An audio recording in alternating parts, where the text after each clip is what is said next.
Tonight on Grimy Dates, we pull back a curtain Hollywood never wanted anyone to lift. A curtain hiding a trail of injuries, chemicals, lies, and silence. In 1938 and 1939, The Wizard of Oz promised innocence and wonder. But behind the cameras, the production spiraled into one of the most dangerous film shoots in American history. Burned skin, exploding props, poison disguised as snow. A 16-year-old girl pushed far past her breaking point. What really happened inside MGM's sound stages? What scars were left behind? And why has so much of it stayed hidden for more than 8 decades? Tonight, we step directly into the darkness behind the yellow brick road. And once you hear this story, you may never watch Oz the same way again. Production began officially on October 13th, 1938. MGM wanted Oz to be their masterpiece, a film that would eclipse everything else the studio had ever done. They wanted spectacle, they wanted color, they wanted fantasy.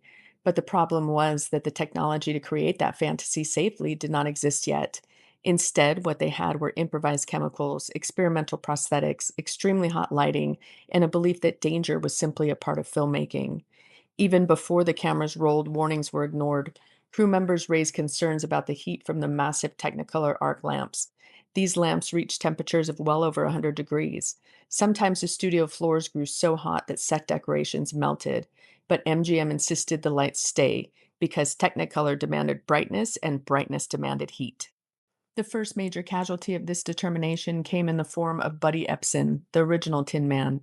In December 1938, Ebsen began filming in full costume and makeup. His makeup wasn't paint, it wasn't powder, it was industrial grade aluminum dust brushed onto his skin so thickly it clogged his pores. He inhaled it during every breath. What no one realized or chose to care about was how deadly aluminum particles can be when they enter the lungs. 10 days into filming, around December 23rd or 24th, Ebsen woke in the middle of the night, unable to breathe. His chest clamped down, his airways burned. As he collapsed onto the floor of his hotel room, he pounded on the walls for help. When paramedics arrived, they found him trembling, unable to stand. By Christmas Eve, he was in a hospital oxygen tent, drifting in and out of consciousness. The aluminum had coated the inside of his lungs, almost suffocating him.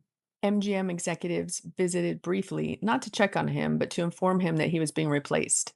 On January 10th, 1939, Jack Haley stepped into the Tin Man costume.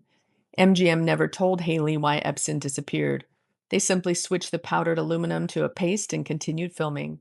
Epson later admitted he never emotionally recovered from the experience. But the studio's treatment of Judy Garland paints even a darker picture. Judy was just 16. Filming had barely begun when MGM pressed her into an exhausting cycle of control. Starting in late 1938 and intensifying throughout early 1939, the studio fed her stimulants to keep her functioning during long shoots and sedatives to force her to sleep. They monitored everything she ate. They banned solid meals and placed her on a near starvation diet.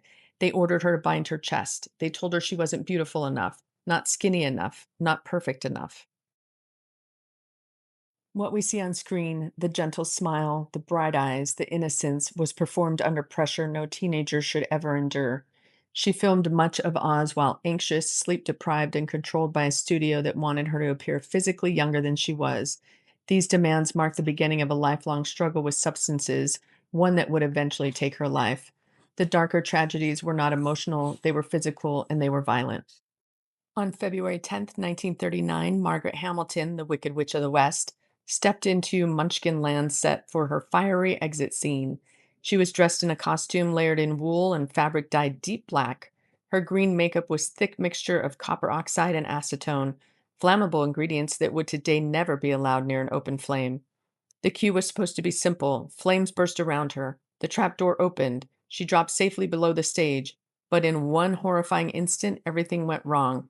The trapdoor jammed, the flames didn't. Fire shot upward, engulfing her. The copper in her makeup ignited instantly, fusing to her skin. She screamed and instinctively pressed her hands to her face, only to burn her palms as well. The crew rushed forward with blankets, smothering the flames. When they pulled the fabric away, Hamilton's skin came off with it. She suffered second-degree burns on her face and third-degree burns on her right hand. She was hospitalized for 6 weeks, February into late March, and MGM went silent on the matter. No public statement, no apology. They simply paused her scenes and moved on. When Margaret Hamilton returned to set, still bandaged and healing, she refused to participate in any scene involving open flames. MGM begrudgingly agreed, but they expected her to keep filming. Then came one of the worst injuries of the entire production. On March 28th, 1939, Hamilton's stunt double Betty Danko performed the witch's skywriting scene. The broom she rode wasn't a prop, it was a metal pipe stuffed with explosives and chemical compounds designed to puff smoke. It was a homemade special effect, one created without any safety testing. During a take, the pipe overheated, then it exploded. The explosion was so violent it threw Danko backward off the broom and onto the studio floor. Her pelvis shattered. Internal injuries threatened her life. She was rushed to a hospital where doctors fought to keep her alive. Danko spent months recovering and underwent multiple surgeries. MGM covered her medical bills, but only because she was under contract. After she healed, the studio never called her again. Her career ended that day. Meanwhile, Ray Bolger, the scarecrow, was suffering a slower kind of torment. His costume was made of burlap and rubber, glued onto his skin every single morning. After hours of sweating under the lights during February and March, the adhesive began to merge with his pores. Removing the makeup each night ripped strips of skin away. He developed raw lesions on his cheeks that took nearly a year to heal after production ended. Bert Lahr, the Cowardly Lion, had it no easier. His costume, made from real lion pelts, weighed around 60 pounds. Inside it, he could barely breathe. Under the Technicolor lights, temperatures soared past 120 degrees. Lahr was drenched in sweat within minutes of performing. Makeup artists had to mop up puddles inside the costume. At night, the suit was dried in an industrial oven, and every morning he put it back on, still stiff, still hot. Even Toto, real name is Terry, fell victim to the hazards. During the early filming in December 1938, one of the Munchkin actors accidentally stepped on her paw. It broke instantly. Terry was rushed to a trainer who kept her off set for several weeks.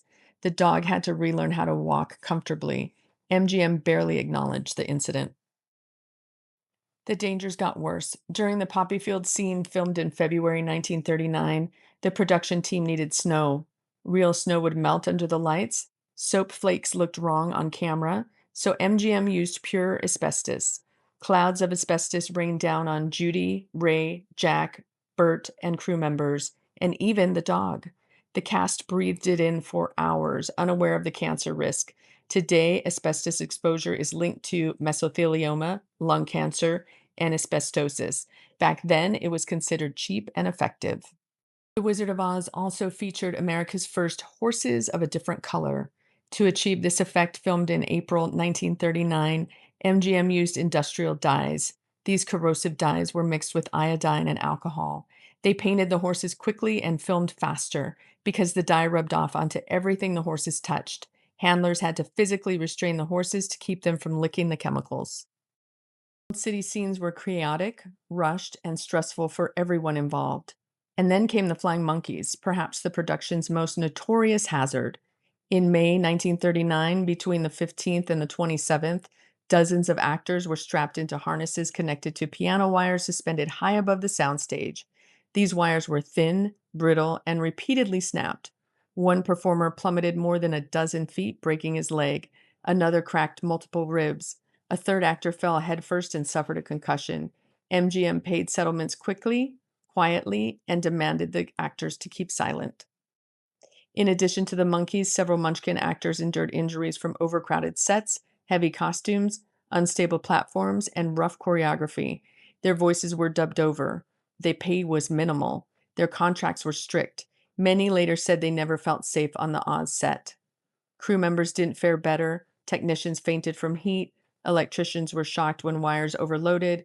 Gas-powered fans malfunctioned and sprayed fumes across the sets. Workers spent hours building, painting, repairing, and restoring sets damaged by fire or heat.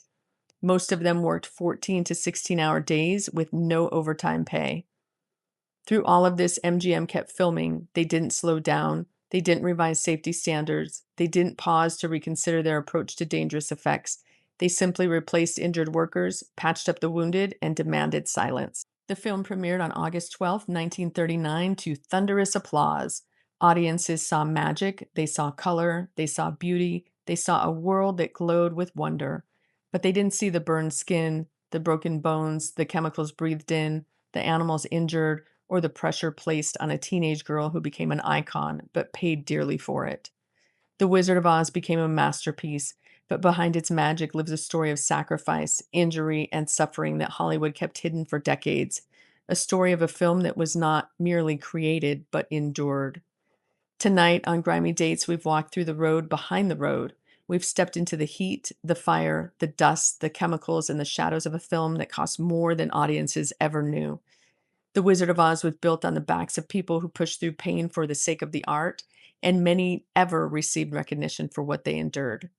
Thank you for journeying down this darker path on Grimy Dates. If you want more stories buried beneath the glitter of history, subscribe, comment, and let me know which forgotten truth you want uncovered next. Until then, remember that sometimes the brightest stories cast the darkest shadows, and here on Grimy Dates, we're not afraid to step into them.